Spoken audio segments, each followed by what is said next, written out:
My name is Brendan Gale and I'm the Chief Executive of the Richmond Football Club, and I'd like to welcome and thank all our members that have been able to join us tonight. It's fantastic that you are so invested in the future of your club. I'll start by acknowledging the traditional owners of the land on which each of us is gathering at our various locations, and pay my respects to elders past, present and emerging. I wanted to take this opportunity to sincerely thank our members whose passion and commitment is truly remarkable. You are our greatest strength. You have been extraordinary in your support over the past 2 years, and each of you has helped keep Richmond strong and bold. And keeping Richmond strong and bold is exactly what tonight is all about. Unfortunately, President Peggy O'Neill is unable to join us tonight, and she's really disappointed she can't be with us. This is a project she feels very strongly about. Tonight the board wanted to share with you an update on the planned Richmond Football Club redevelopment and the establishment of the William Cooper Centre within it. This redevelopment is critical to the future of our club. It will strengthen our capacity to deliver on-field success across both our men's and women's programs, further deepen our community engagement and create a welcoming environment for our members and supporters. Punt Road has been our home for more than 135 years, and this redevelopment will ensure it remains the case long into the future. In short, it will allow our club to thrive. As many of you would be aware, the club has been working on this project for some time. The total project cost will be around $65 million, and $30 million of that has already been secured thanks to the support of federal and state governments. We'll shortly escalate the club's fundraising program to raise the balance. Broad plans have been developed and lodged with Heritage Victoria. The final piece of the planning process, which includes community consultation, will be completed early in the new year. We are now commencing development of some more detailed plans. For those of you tuning in that have any questions or comments, please submit them in the question box to the right of your screen, and we'll get to some of them before the end of tonight's forum. Any other questions we don't get to will be addressed under the frequently asked questions section on our website's redevelopment page. Hopefully we'll be able to address some of those questions through the course of the presentation tonight. Look, we're really excited about this project, and I hope you are as well. And I'll now talk through our plans in a little more detail.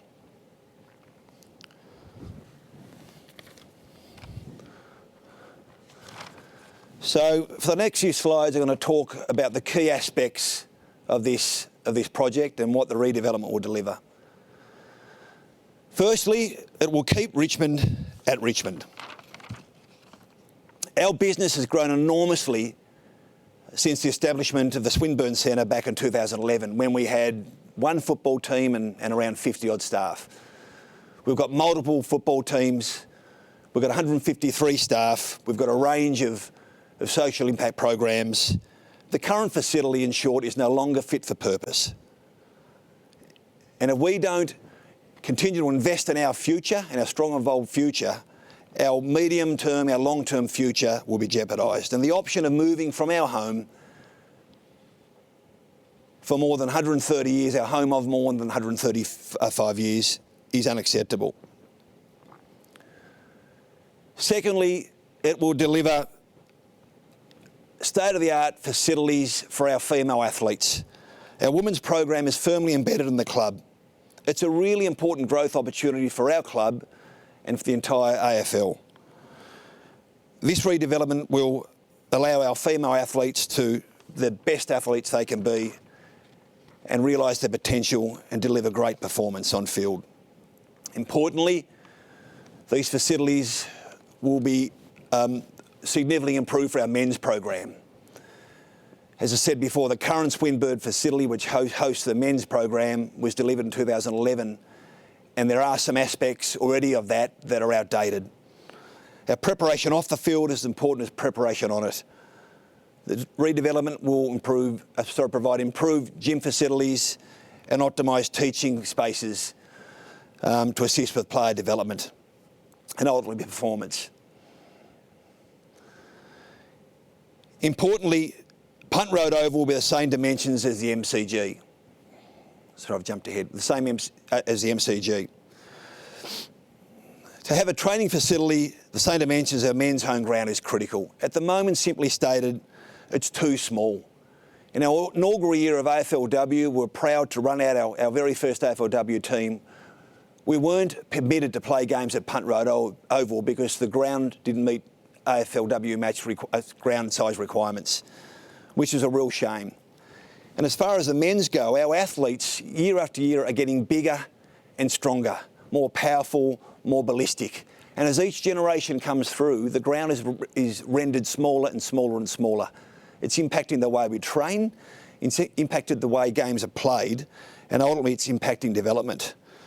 Resizing the oval to the MCG size optimises our chance of development success.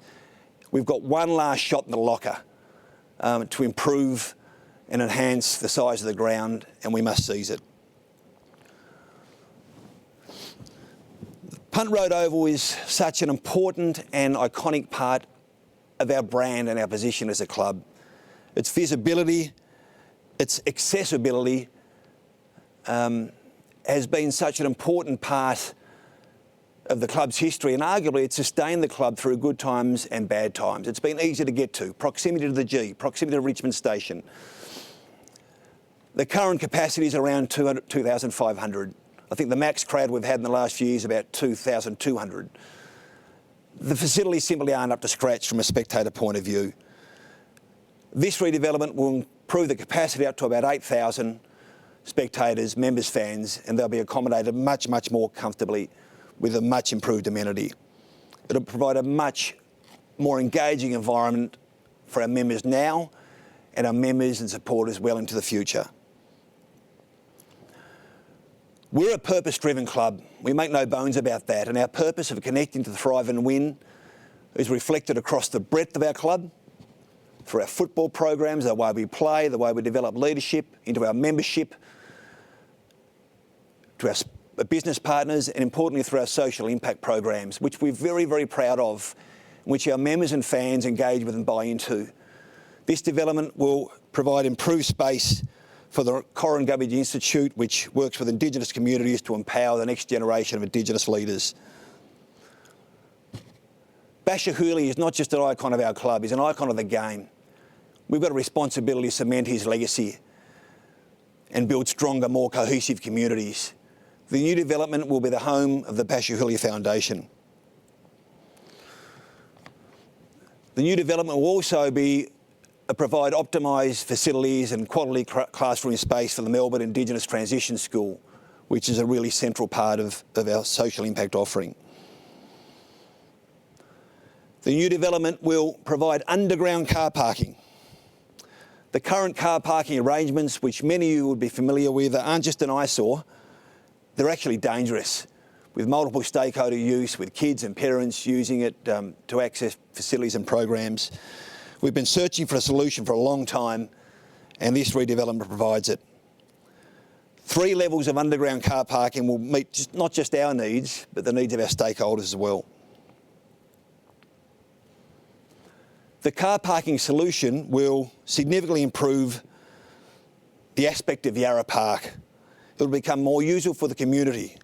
It will increase green space around the club rather than reduce it, which can only be a good thing when you look at the current environment. Importantly, to deliver these critical outcomes, the current jackdaw stand will need to be removed. We simply can't accommodate the extended playing surface, which is a fundamental tool of trade for our players and will future-proof the club. We can't accommodate that expansion and retain the jackdaw stand. And moreover, the cost of refurbishment to create a fit-for-purpose facility is simply not viable. As magnificent as a location is, we are landlocked. The club needs to use every inch of its Punt Road Oval footprint as effectively as possible.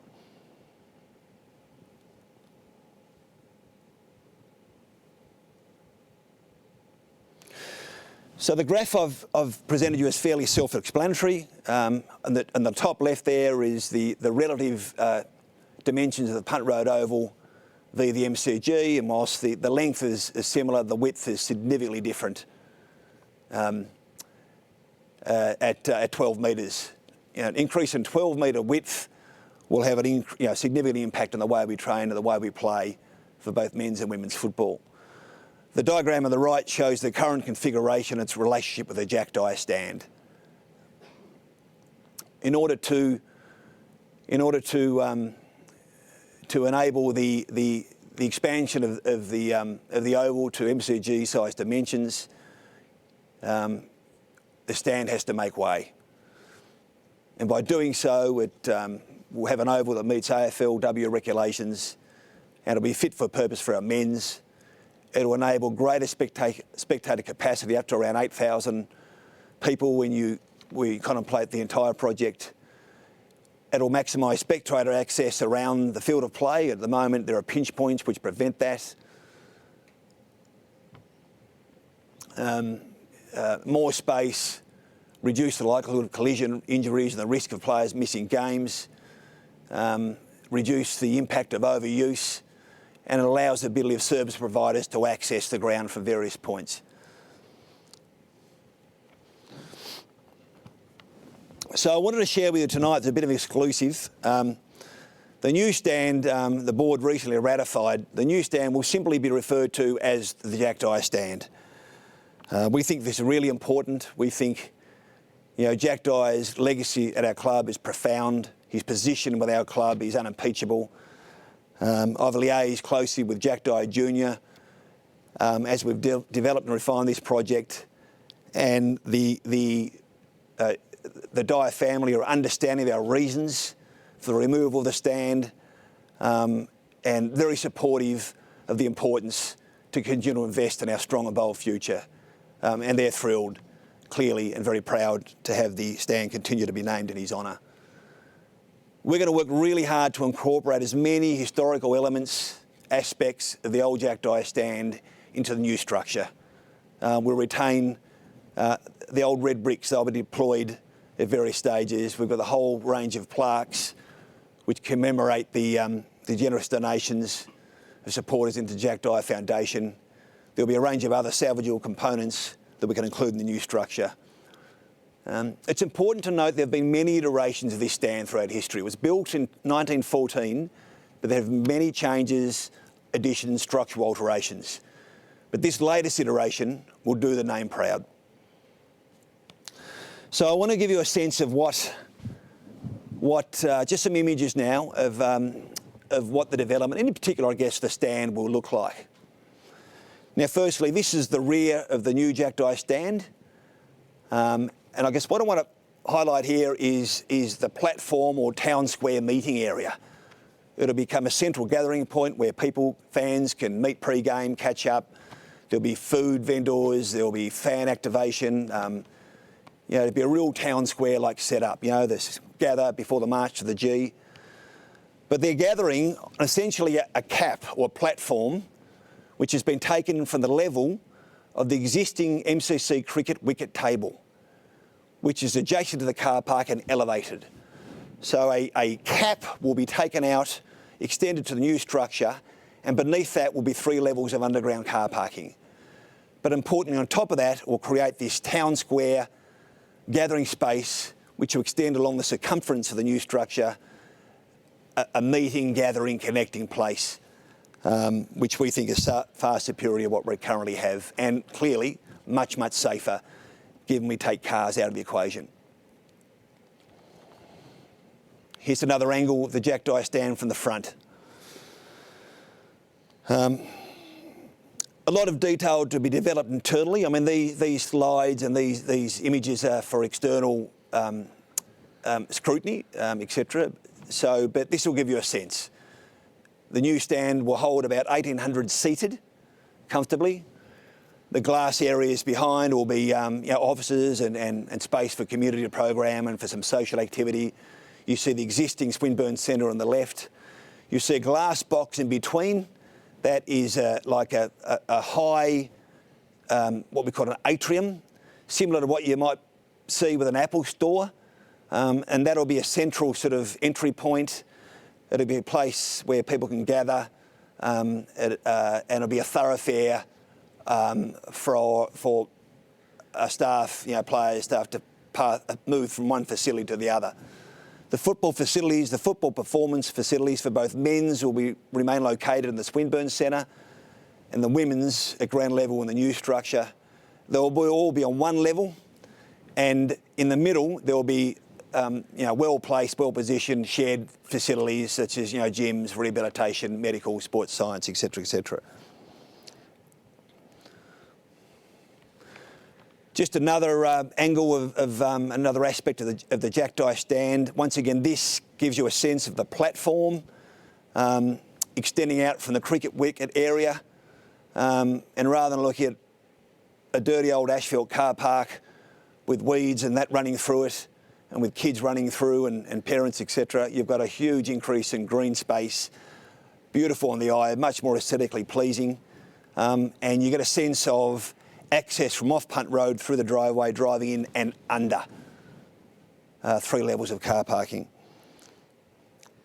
Once again, this is an aspect of the Jackdaw stand from probably where the cricket wicket table area is, or the existing car park, but clearly we're elevated. A much more inviting, beautiful sight lines throughout the other side, and a significant increase in green space and community use. Once again, just another aspect looking down towards the existing sort of Richmond reception and perhaps Brunton Avenue, huge increase in green space. And what we'd anticipate doing is using a lot of the old classic red bricks from the Jackdaw stand in various elements of this new design, walls and in this case the walkway. As we said before, if there are any other opportunities to retain and deploy some of the other historical elements of the stand, we will do so. Our local residents, people in Richmond, City of Yarra, East Melbourne, who frequent the area, use the park, walk through, etc., have an interest in this project, and clearly they would have an opportunity to participate in the consultation process. So their views are important. We'd like to think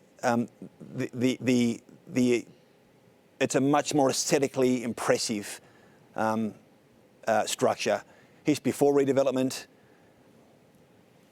This is what we're proposing after.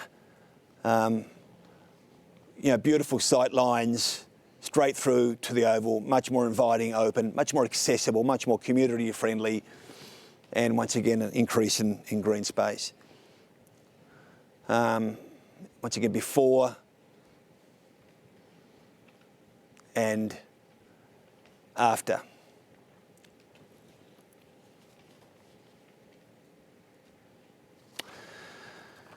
So just in closing, this is a big project. In the history of our club, this is a significant project. It's a significant investment of $65 million, but we think it's an investment worth making to continue to ensure that we have a strong and bold future at Punt Road for years to come. Of that $65 million, we've been fortunate enough to have secured $30 million already from federal and state governments, and the club will now embark on a fundraising program to secure the balance. Contributions to this, fortunately, will be fully tax deductible via the Jackdaw Foundation. We've worked really hard over recent years to build up our balance sheet, and that is an option to deploy as well. We expect, not sure, but we expect to commence redevelopment mid to late 2022. We anticipate the project to be completed by end of season 2024.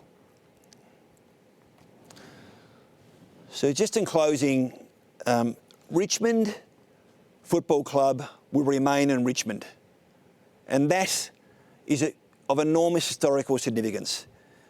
There is enormous historical value in us being at the place we've been since 1885. Many great memories that we've shared with our members and supporters over their journey. Some great highlights, some struggles, but that of itself is of extreme significance.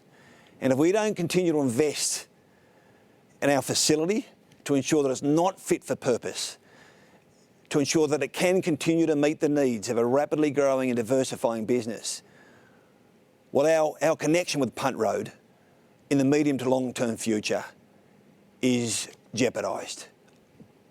I find that intolerable. And just once again, our football and community programs will be strengthened. It will be a facility that welcomes our supporters, it welcomes our members. 8,000 comfortably accommodated, a much more improved amenity. Importantly, it'll result in an increase in net green space, which is a huge improvement. It'll be more usable and safe for the community. And importantly, this is about building a strong and bold future for a strong and bold club. So that completes the formal part of the presentation. We've received some questions, which I will, with someone's which I'll walk through now, and I think some questions which we've sort of capture main themes, and I'll address as we go through.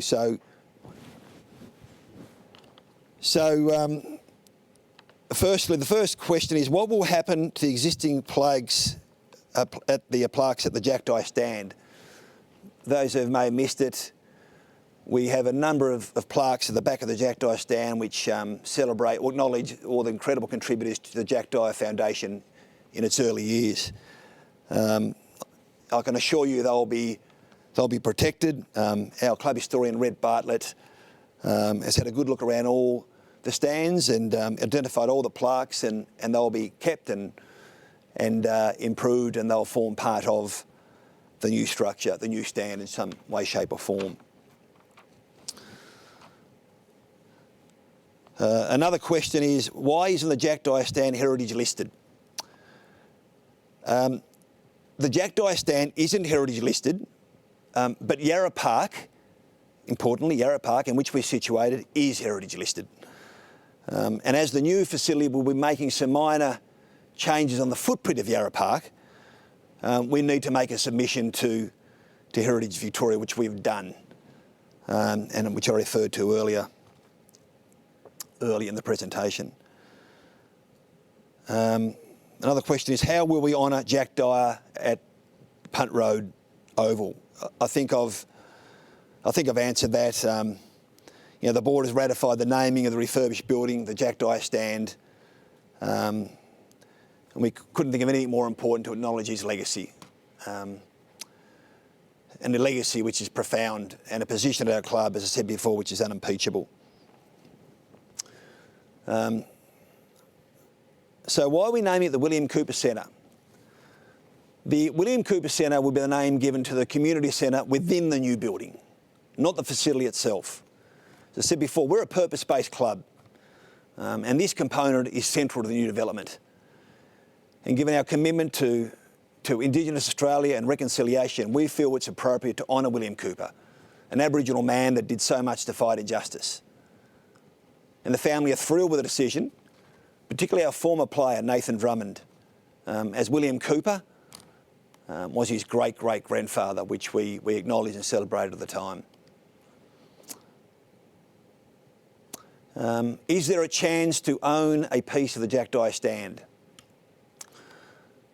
Well, the club's fundraising team is currently looking at ways to provide such an opportunity to members and supporters. As I've said numerous times, some components will be used in the redevelopment, so we'll need to see what components remain available. Another question is, what is happening in the club museum? I want to be very clear. The club's very proud of its history, a very proud and successful history and tradition, and we're conscious of the need to acknowledge that in the new facility.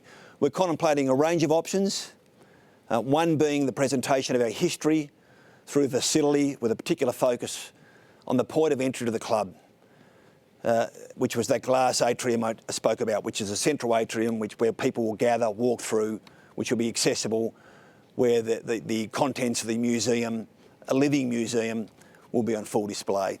But we'll continue to look at those options.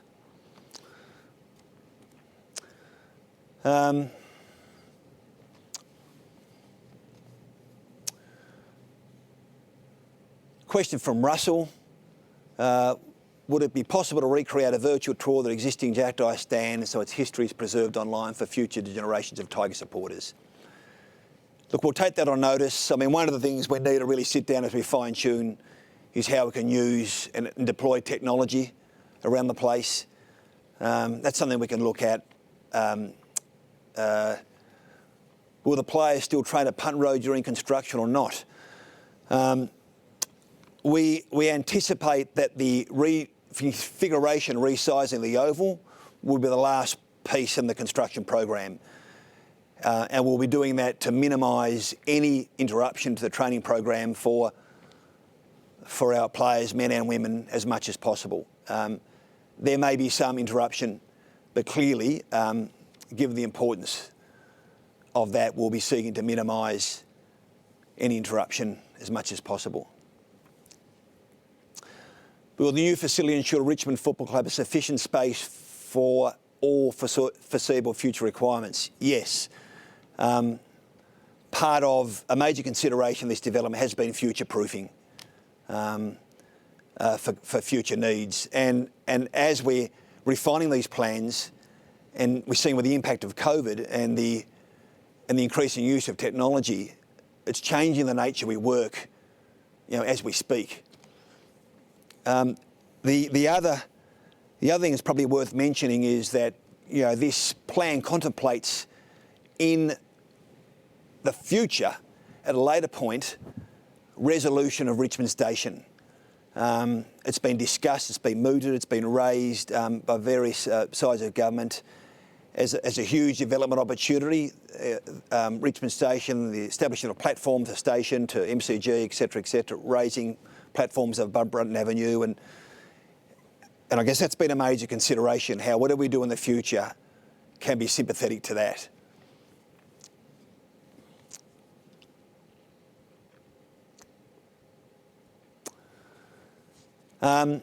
What's the contingency plan should this not go ahead? Well, our expectation is that it goes ahead. We think what we've presented is compelling. But if it doesn't, we're really disappointing. What it basically means is that we remain at Punt Road for the immediate future, and that's fine. But I guess what I've been talking about today a number of times is our long-term future, our medium to long-term future would be jeopardised. And we need to continue to invest in Punt Road to continue that future is strong and bold. And we remain at Punt Road where we've been since 1885. A couple of questions there from Gary S and Adam T about can members actually enjoy some of these new facilities? Well, I simply stated I think they can. I think the current facilities right now aren't up to scratch. And I think having 8,000 Tigers at Tigerland for women's football, for VFL football, for practice matches, for open training sessions, 8,000 people comfortably accommodated, food, vendors, etc., many seated. I think that makes a much more accessible, friendly, engaging environment. I think our members and supporters will really, really appreciate and value.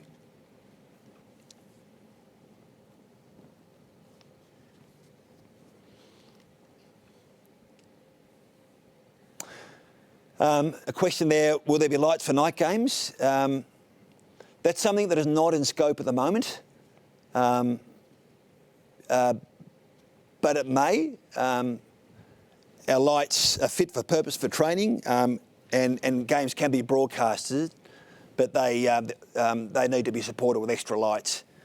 So that's something we can continue to look at and explore. Will the AFL be providing any funding for this redevelopment? I've certainly put it on the AFL's radar. Clearly, we're on the hook for a significant portion of that ourselves. We will be running a fundraising program. We will rely on our balance sheet, and and we've put the AFL on notice that we've got a compelling case for them to invest in that will do wonders for participation, for second-tier football, for women's elite football, and we think that's ultimately good for the game.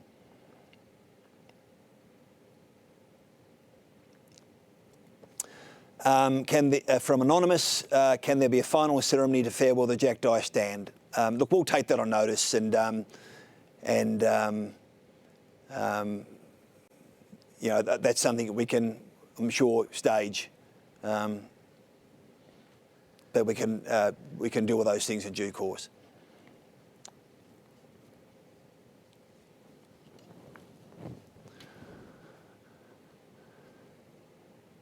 So, as I said before, you know, we'll continue to look at a range of options as we refine our plans. Consultation will begin in earnest in the new year. Tonight was just giving you a sense of, you know, what we're proposing and the compelling reasons why. I want to thank everyone for being a part of tonight. Any questions we didn't get to will be answered on our frequently asked questions page on the website. So I'd like to say good night and go Tigers.